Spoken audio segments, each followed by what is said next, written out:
Imagine this. The date is June 28, 1971. Right, the absolute height of a very chaotic era. Exactly.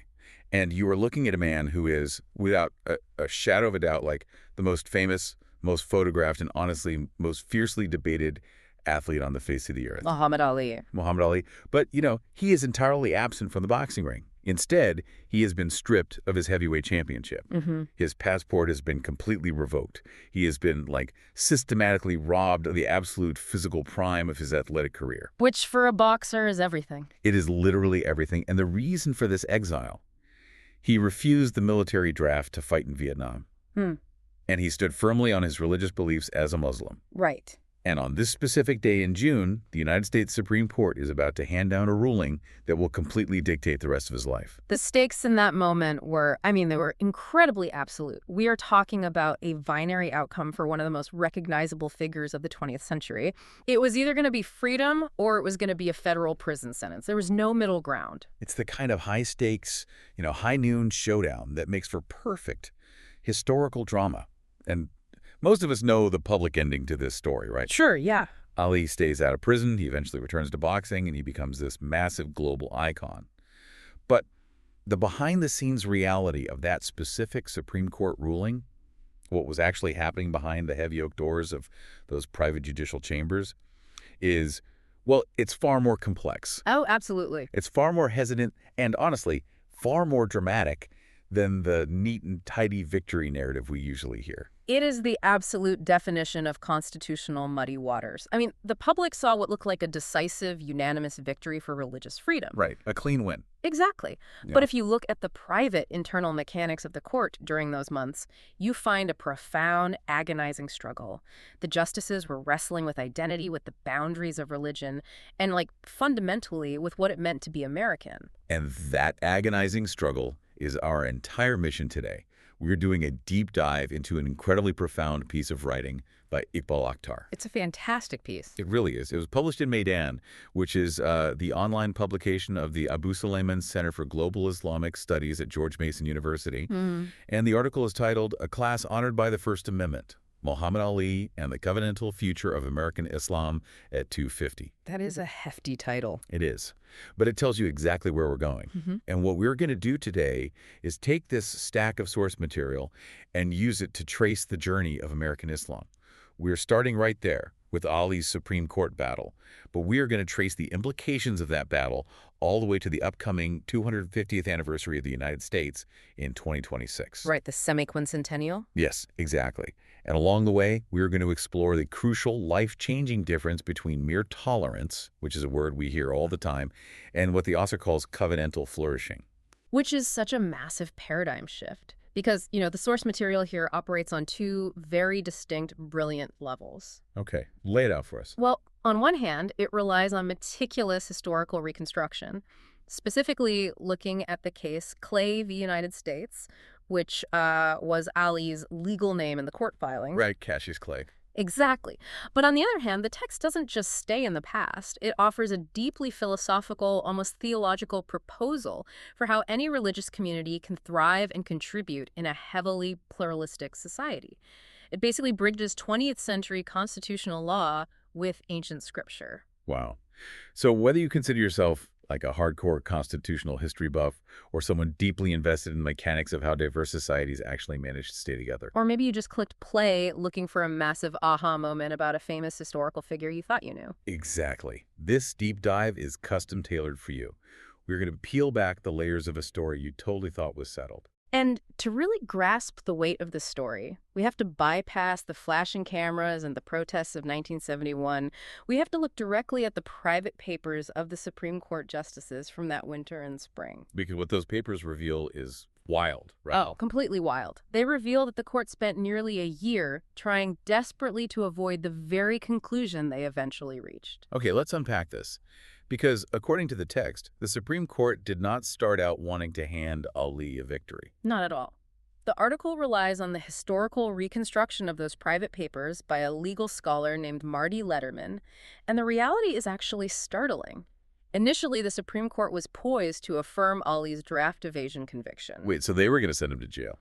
They were completely prepared to send Muhammad Ali to federal prison, The initial internal private vote among the justices was 5-3 against Ali. A 5-3 vote to convict. Let's just sit with that for a second. The highest court in the land looked at Muhammad Ali's central claim, which was that his faith as a Muslim forbade him from participating in a secular war he had not been called to by God, and a clear majority of those justices initially said, no, that doesn't count. Right. They said, that is not a valid religious objection. So how on earth do we get from a 5-3 lock for conviction to the unanimous reversal that the world actually saw on June 28? Like, what broke that initial majority? It all came down to the conscience and really the sudden realization of one single justice, John Marshall Harlan. Okay, Justice Harlan. Yeah, and Harlan was a conservative stalwart. He was firmly part of that initial 5-justice majority, ready to affirm the conviction. So he was fully on board with sending Ali to prison. Totally. He viewed Ali the way much of the establishment viewed him back then, as a political agitator using religion as a convenient shield to dodge the draft. But behind the scenes, Harlan's law clerks started pushing back against their boss's assumption. Clerks pushing back against a Supreme Court justice is already a really bold move. What were they telling him to do? They asked him to do something that the lower courts and the draft boards had essentially refused to do for years. They pressed Justice Harlan to actually sit down and read the primary source material of Ali's faith. Oh, wow. Yeah, they handed him the writings and teachings of Elijah Muhammad, who was the leader of the Nation of Islam. Wait, so let me get this straight. The entire justice system up to that point had basically been ruling on the validity of his religion without actually reading its foundational texts. That is the staggering reality of it. The establishment viewed the Nation of Islam as a black nationalist political organization. Full stop. They didn't view it as a theology. They just saw the politics. Exactly. But when Justice Harlan actually took the time to read the literature his clerks provided, he had this massive epiphany. He read the complex cosmological and ethical framework of the Nation of Islam. He saw the specific doctrines regarding participation in worldly, non-Islamic wars. And he realized that Ali's objection to the Vietnam War wasn't some improvised political stunt or, a cowardly excuse to avoid service. It was real. It was a deeply reasoned, genuinely religious belief that was entirely consistent with the teachings of his faith. I think we've all experienced some version of this dynamic, obviously on a much, much smaller scale. Yeah. It's like when a teacher assumes a student is just acting out or refusing to do the work out of pure defiance. Okay. Right? Oh, I like this analogy. Right. Like the teacher's ready to fail them or to send them to the principal's office. But then something forces the teacher to actually read the student's essay, to look at the actual words on the page. Mm-hmm. And the teacher realizes, wait a minute, this student isn't just acting out. They have a deeply reasoned philosophical objection to the premise of the assignment itself. The defiance isn't laziness. It's a matter of principle. That captures the dynamic perfectly. I mean, the court, representing the American establishment, initially viewed Ali as this defiant, troublesome student. Yeah. But Harlan, by actually engaging with the text, recognized the vast theological architecture behind the defiance. He realized he could not legally distinguish Ali's religious sincerity from the sincerity of, say, a traditional pacifist. Right. It was the exact same legal principle. Exactly. And because of that realization, Justice Harlan changed his vote. He decided he had to rule in Ali's favor. Which completely blows up the math for the court. Oh, totally. If Harlan switches sides, that 5-3 majority for conviction completely disappears. It becomes a 4-4 split. Wait, why 4-4? Weren't there 9 justices? There were, but Justice Thurgood Marshall had recused himself from the case due to his previous role as Solicitor General, so they were down to 8. Okay. And a 4-4 tie in the Supreme Court is a nightmare scenario for a case like this, isn't it? Because a tie means the lower court's ruling just stands, meaning Ali still goes to prison, but it happens without any unified Supreme Court precedent or explanation. A tie would have been a catastrophic failure of the court's duty to provide clarity on constitutional law. But the text asserts that this deadlock terrified the justices for a much deeper, more profound reason. What was it? Well, if they managed to find a majority to rule squarely in Ali's favor on the merits of his religion, it meant answering a foundational question that the 1971 court was absolutely terrified to touch. And what was that question? The question was this: Does a black Muslim boxer's conscience deserve the exact same constitutional dignity, the exact same legal deference that American law had long extended to a white Quaker's conscience? Wow. Okay, that is the entire tension of the era crystallized into one legal question. Because, let's be honest, the legal system already knew how to handle Quakers. Oh, absolutely. They had it down to a science. Right. Quakers had been recognized as conscientious objectors for a very long time. Their brand of pacifism was completely legible to the American legal system. Yes. It was Protestant adjacent, it was largely white, it was familiar, and generally non-threatening to the status quo. The Quaker objection was viewed as a respectable, quiet dissent. Muhammad Ali was none of those things. Definitely not quiet. No. Oh. He was black, he was incredibly vocal, and he was a prominent member of the Nation of Islam, which is a group the FBI and the political establishment viewed with immense suspicion and hostility. So recognizing Ali's faith as equal to a Quaker's faith would mean legally forcing the entire country to expand its definition of what constitutes an American conscience. It would legitimize a black Muslim framework of belief at the absolute highest level of constitutional law. And the court, staring down the barrel of that massive societal shift, effectively blinked. They choked. They really did. They realized they had to free Ali to avoid the disaster of a 4-4 tie and a total public relations nightmare, but they could not bring themselves to write a sweeping, landmark decision validating his religion. So they looked for an escape hatch. The text calls it a face-saving procedural exit. How did they actually thread that needle? Because we know Ali walked away a free man, but he didn't get the sweeping religious liberty victory he arguably deserved. The legal workaround was engineered by Justice Potter Stewart. The court basically scoured the paper trail of Ali's appeals, just looking for a technical error, any technical error. Okay. And they found one in the advice the Department of Justice had originally given to the Draft Appeal Board years earlier. What was the error? Well, the Department of Justice had essentially given the appeal board 3 different reasons why they should deny Ali's conscientious objector claim. They argued his beliefs weren't truly religious, that they weren't sincerely held, and that he wasn't opposed to all wars, just this specific one in Vietnam. Okay, 3 separate strikes against him. Right. But the appeal board denied Ali without stating exactly which of those 3 reasons they were relying on. They just issued a blanket denial. Ah, I see where this is going. Right. Justice Stewart pointed out that because Harlan's epiphany proved Ali's beliefs were, in fact, religious, at least one of the DOJ's arguments was legally flawed. Yes. And since the Supreme Court couldn't know if the draft board had relied on that specific flawed argument to deny him, the entire conviction had to be thrown out. What's fascinating here is the sheer acrobatics of it. Oh, it's gymnastics. Right. They didn't exonerate his religion. Yeah. They didn't come out and say Islam is a valid American faith.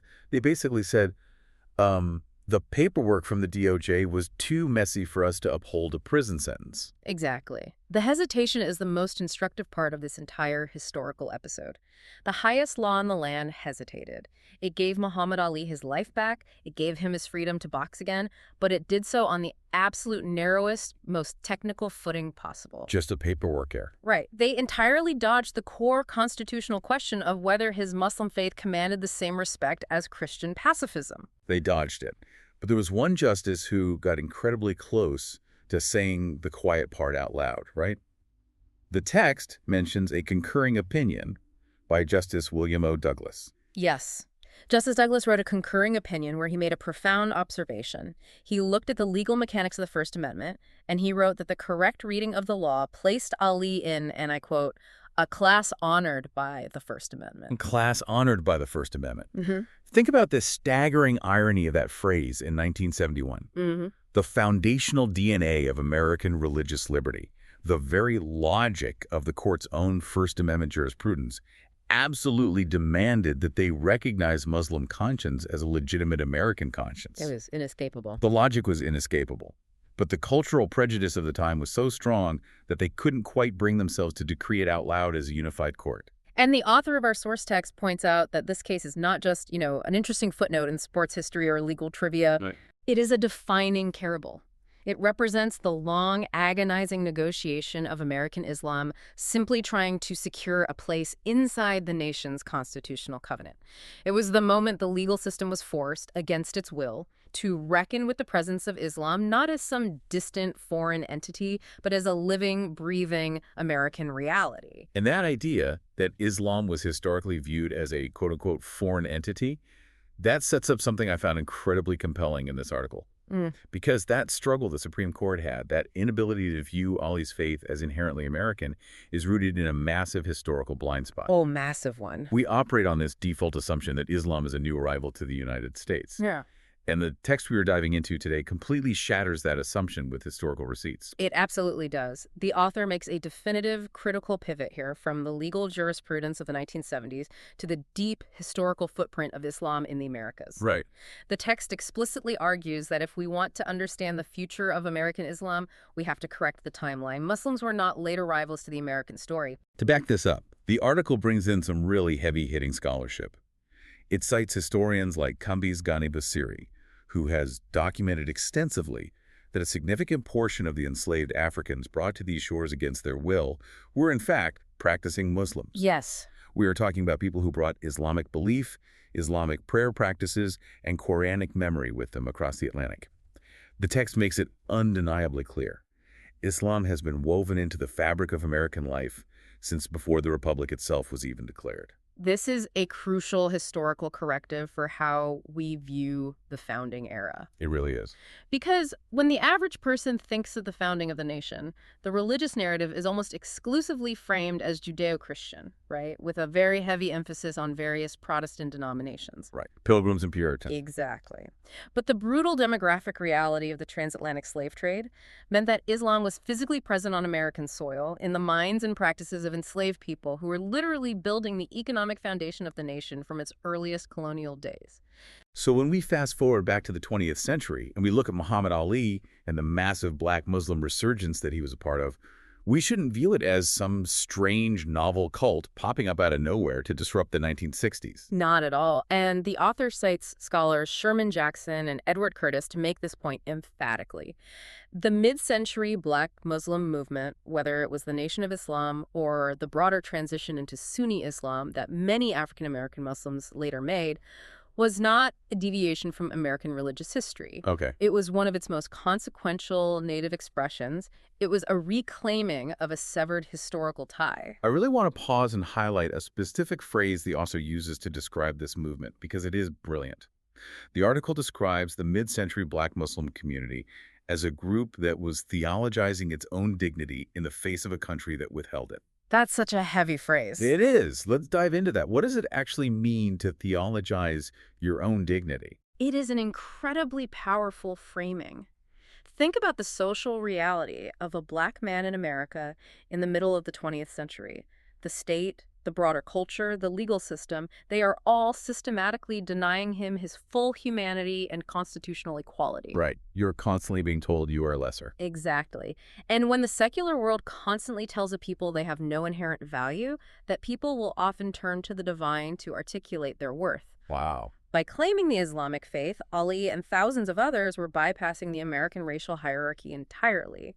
Ali's refusal of the draft was the ultimate act of theologizing his dignity. He was standing in front of the United States government and basically saying, my value, my conscience, and my ultimate obligations are dictated by a higher power than the one currently oppressing me. Precisely. Now, I want to explore a tension here. Right. Because if you turn on the news today or listen to politicians talk about the Muslim American community, the framing is almost entirely different. Oh, completely different. The modern discourse is almost always centered around immigration. It's the classic Statue of Liberty narrative.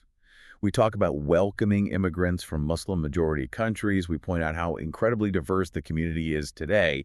And the text absolutely acknowledges this, by the way. Right. It doesn't ignore it. Right. It notes that today's American Muslims are incredibly diverse. African-American, South Asian, Arab, West African, Persian, Southeast Asian, as well as a robust convert tradition. It's a huge tapestry. It is. But the overarching argument of the text is that if we want to understand the true arc of American Islam, we have to stop calling it a story of arrival. Instead, the author introduces the concept of indigenization. Can you map out the difference between those two concepts? Because they sound similar, but I feel like the distinction is huge here. This is perhaps the most paradigm-shifting argument in the entire piece. The author is arguing that because the roots of Islam in America predate the Republic via enslaved Africans, forcing the entire narrative into a framework of arrival is not just historically inaccurate, it's sociologically damaging. How so? Well, if you constantly use words like arrival or immigrant to define a community, you are permanently framing them as newcomers. And if you are a newcomer, you are essentially a guest in someone else's house. Precisely. You are a guest waiting for the host majority to grant you admission, to validate your presence, and essentially to dictate the terms of your stay. Right, be on your best behavior because you just got here. Exactly. But if the community has always been here, if its roots are in the blood and sweat of the 18th and 19th centuries, then the process we are witnessing over the centuries is not a prolonged arrival, it is indigenization. So indigenization means what exactly in this context? It means a community that is already deeply rooted in the soil is gradually learning to articulate its presence and its flourishing in fully American terms.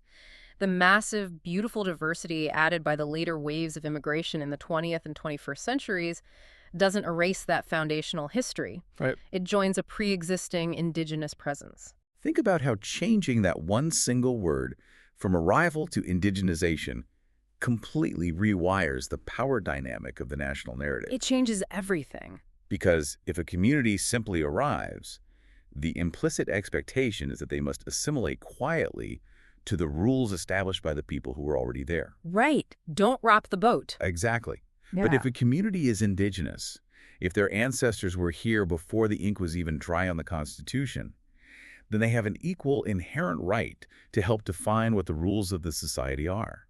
They belong in the national narrative, not by the gracious invitation of the majority, but by absolute birthright. It shifts the entire foundation of the conversation from one of permission to one of co-ownership. Co-ownership, I love that. And that shift is exactly what leads the author to look forward.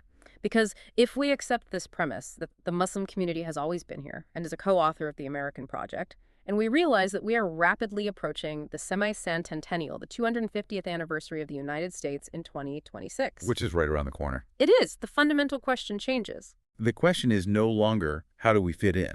Or how do we prove we belong? Right. The question becomes, what does it mean for this community to truly flourish? And how does that flourishing benefit the rest of the Republic? Which takes us out of the realm of historical facts and pushes us into some seriously deep philosophical territory. If the Muslim community isn't just trying to survive as tolerated guests, but trying to succeed as indigenous co-authors of the American project, what does that success actually look like? That's the million-dollar question. And here's where it gets really interesting. Because the very first thing the author does to answer that question is take a sledgehammer to a word that we almost universally consider a supreme virtue in a modern democracy. That word is tolerance. Yes. In the political language of modern liberal democracies, tolerance is almost always held up as the gold standard of intergroup relations. If a city or a nation is tolerant, we consider it a massive success. Right, we put it on bumper stickers. We really do. But the author takes a very critical view of this, calling tolerance a famously low bar. A famously low bar. When I first read that, I have to admit, it felt a bit counterintuitive. But when you really interrogate the literal definition of the word tolerance, it becomes clear. Tolerance is fundamentally about enduring something you do not like. Exactly. Like you tolerate a migraine. You tolerate a delayed flight. You tolerate a crying baby on a train. You don't celebrate those things. Right. You don't celebrate a migraine. So the author says that when we apply this word to society, tolerance just asks us to endure one another's existence without resorting to violence. That is a pretty bleak baseline vision for a society that claims to be united. It is a vision of mutual isolation masquerading as harmony. Wow. It's essentially saying, I won't attack you, but I also won't engage with you. Because of how insufficient that is, the text introduces a much more demanding, much more robust framework for the future. The author calls this framework covenantal pluralism. Now, the author notes that this concept of covenantal pluralism was developed by scholars like W. Christopher Stewart, Chris Seipel, and Dennis Hoover. How does covenantal pluralism demand more of us than mere tolerance? Well, covenantal pluralism moves past passive coexistence and aims for what these scholars call a covenant of peaceable neighborhood. Let's contrast them directly. Okay. In a paradigm of mere tolerance, Flourishing is defined negatively, Negatively meaning what? meaning it's just about the absence of interference. It means simply being left alone. You do your thing in your silo over there, and I will do my thing in my silo over here, and we will just try not to collide. Right, stay in your lane. Exactly. But under covenantal pluralism, flourishing is defined positively and mutually. Okay, so what does that look like? It means you are completely free to be fully authentically yourself with all your distinct religious and cultural markers, while at the exact same time, you are actively committing to safeguard the freedom of your neighbors to do the exact same thing, even if their beliefs fundamentally contradict yours. I was trying to visualize the difference between these two concepts, and I keep coming back to the idea of living in a massive, diverse apartment building. Oh, that's a good way to look at it. Right, so if the building operates on tolerance, that just means you decide you're not going to bang a broom on the ceiling when your upstairs neighbor walks around too heavily. You might secretly resent them. You don't talk to them, but you endure them. You just stay in your unit. Right, you just put up with it. But if the building operates on covenantal pluralism, the dynamic is entirely different. It means you are actively working together with that neighbor to make sure the building's foundation is safe. You are attending the co-op meetings to make sure the roof doesn't leak on their apartment and making sure the heat works for every single unit. Even if you absolutely despise your neighbor's taste in music or the way they decorate or the food they cook. That's it exactly. You don't have to agree with how they live, but you are deeply mutually invested in the structural integrity of the shared space that allows you both to live. That analogy perfectly isolates the difference in effort. Tolerance is passive non-aggression. It requires nothing of you other than restraint. Covenantal pluralism requires active reciprocal commitment to the shared structural integrity of the society. Right. But what elevates this article from a standard political science essay to a profound piece of theology is its next move. Oh, this part is fascinating. The author forcefully argues that for American Muslims, this concept of covenantal pluralism isn't just some modern Western Enlightenment political theory that they need to learn and adapt to in order to be, quote-unquote, good Americans. Right. The text argues this exact framework is actually deeply embedded in the foundational DNA of Islamic theology itself. This isn't an import from Western liberalism. It's intrinsic to the faith. Exactly. The author roots this mandate for pluralism directly in the Quran itself. The text specifically highlights chapter 49, verse 13, which introduces the critical concept of litarafu. Litarafu. The translation the author provides for this phrase is incredibly striking. It translates to the idea that God intentionally made peoples and tribes distinct, specifically so that they might come to know one another. The theological implications of that verse are staggering, especially when contrasted with how many religious traditions historically viewed outsiders. Right. Usually outsiders were seen as threats or heathens. Exactly. But this means that human difference, whether it's ethnic difference, cultural difference, or religious difference, is not a mistake. It's not a flaw in the system. No, it is not a punishment or a consequence of the fall of man. It is a feature of divine intent. God wanted diversity so that humanity would be compelled to cross those boundaries and engage in the hard, intellectually rewarding work of mutual understanding. That is beautiful. Because if everyone were exactly the same, there would be no friction to produce empathy or knowledge. So in this theological framework, diversity isn't a problem to be solved or managed. It's a divine curriculum to be studied. That is a great way to phrase it. And what I appreciate about this source text is that it doesn't just leave this as a lovely abstract theological concept floating in the clouds. It grounds it in a literal historical precedent. It points to a political document drafted over a millennium before the American Republic even existed. Let's look at the Afat al-Medina. What is this document, and why is the author bringing it up in a discussion about America in 2026? Right. So the Afat al-Medina, which is commonly known as the Constitution of Medina, is one of the most vital foundational documents in early Islamic history. To set the scene, when the Prophet Muhammad migrated from Mecca to the city of Medina, he didn't find a monolithic society waiting for him. He didn't just walk into a town where everyone agreed with him. Not at all. He found a highly diverse, highly fractured, and often volatile environment. There were various Muslim factions, several powerful Jewish tribes, and different pagan groups. It was a powder keg. Okay. To prevent the city from tearing itself apart, he drafted this covenant. And what were the actual mechanics of this covenant?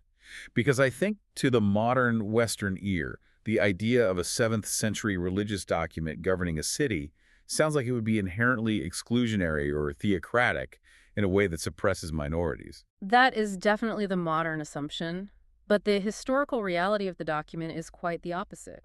The Constitution of Medina took these deeply disparate groups, the Muslims, the Jews, and others, and legally bound them into a single covenanted polity. Wait, so they were all considered one community legally? Exactly. The Arabic term used in the document is Umayyad, which translates to one community or one nation.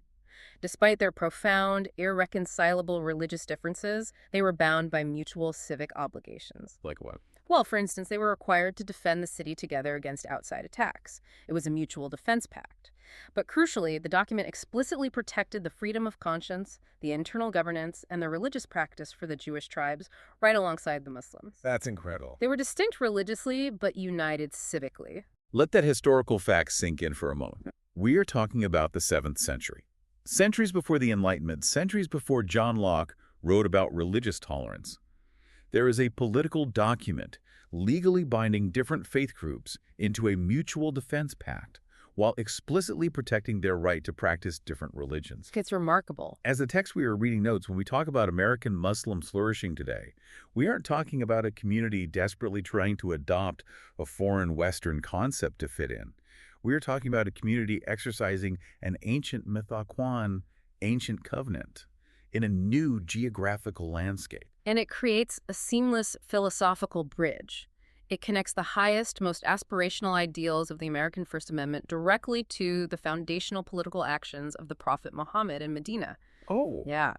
The author is suggesting that when a Muslim in America stands up and advocates for the religious freedom of their Christian, Jewish, or secular neighbor, they aren't just performing the role of a quote-unquote good American citizen. They are acting in strict orthodox accordance with the Medinan precedent.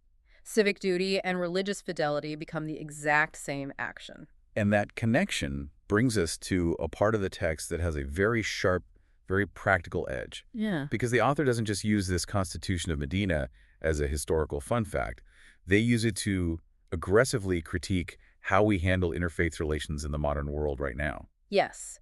The text makes a radical claim about the true nation of interfaith dialogue.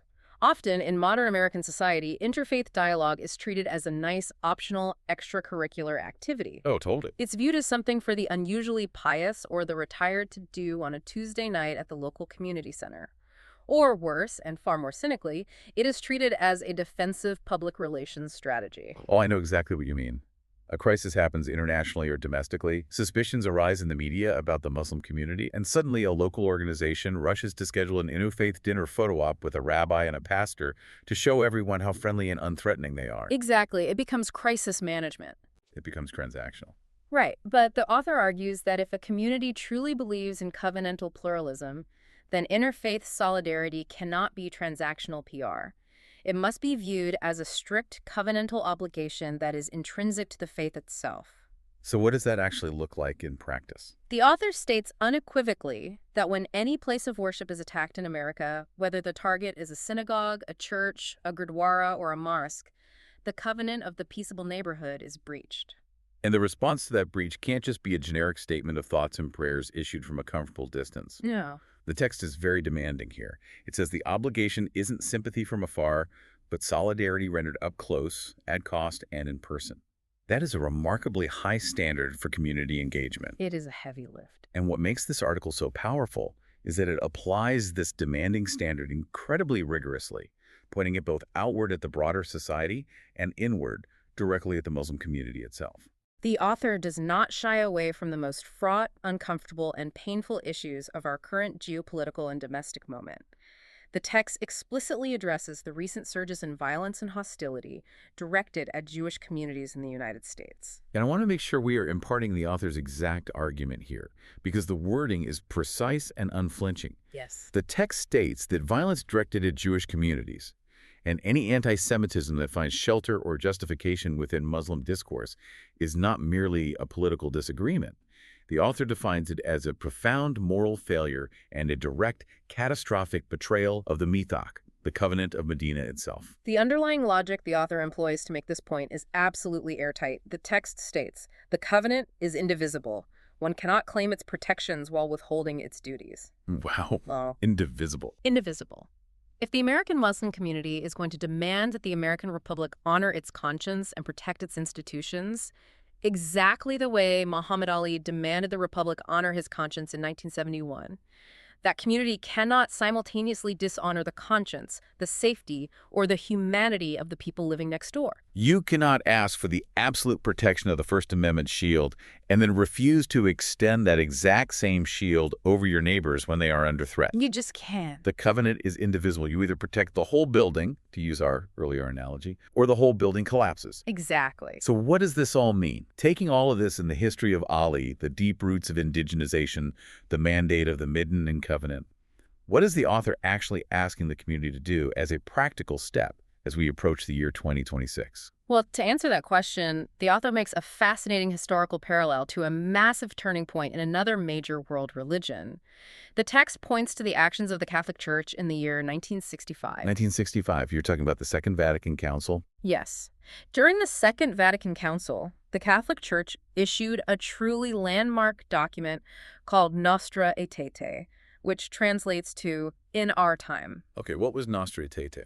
To understand why this matters, you have to look at the historical baggage. For centuries, there had been deeply ingrained, institutionally sanctioned prejudices within the Catholic Church regarding other faiths, particularly Judaism. Right. This included the horrific, centuries-old theological charge of collective Jewish guilt for the crucifixion of Christ. Which fueled so much historical violence. Endless violence. Nostra Aetate was the document where the Church formally, officially, and theologically repudiated that charge. That is a massive theological course correction. It's an institution looking at its own history and deciding to completely rewrite the rules of engagement with the outside world. It was revolutionary. Yeah. It formally affirmed the Church's spiritual bond with Jews, Muslims, and other communities of faith.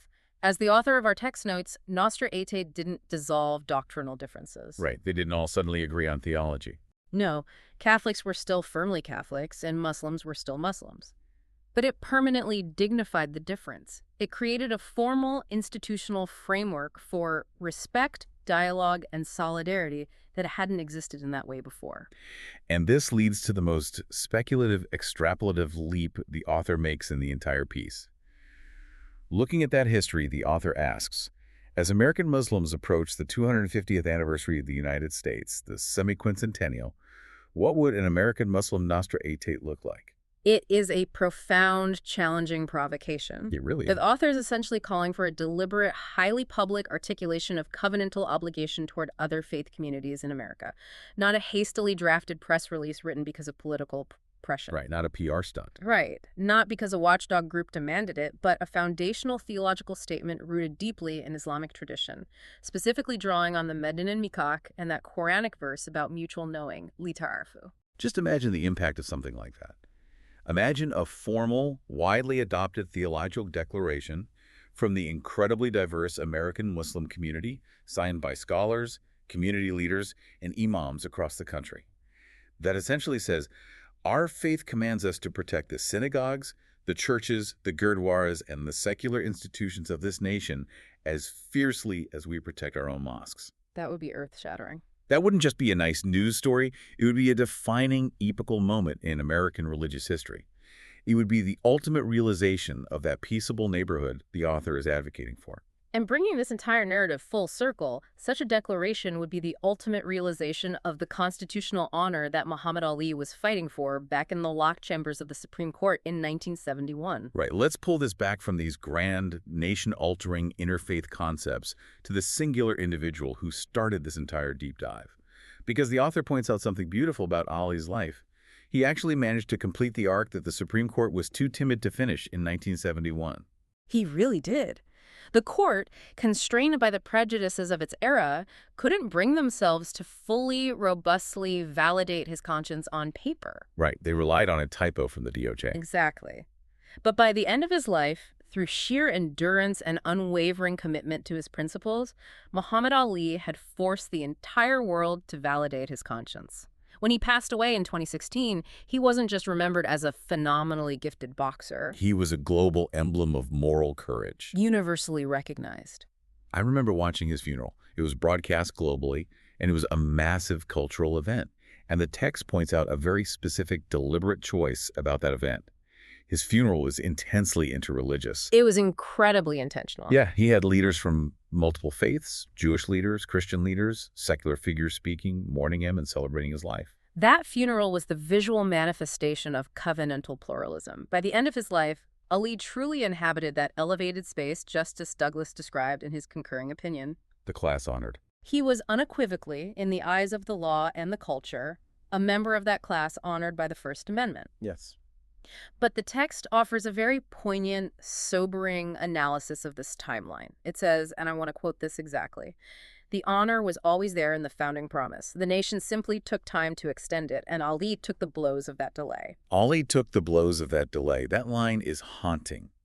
It really is. The constitutional promise of religious freedom was written on parchment in the late 1700s, but it took until the late 20th century, and it required the physical, financial, and emotional sacrifice of a man willing to lose his livelihood for the nation to actually apply the full weight of that promise to a black Muslim. The promise was always there, but Ali had to absorb the violent friction of America's slow progress. Which leads us to a massive concluding question.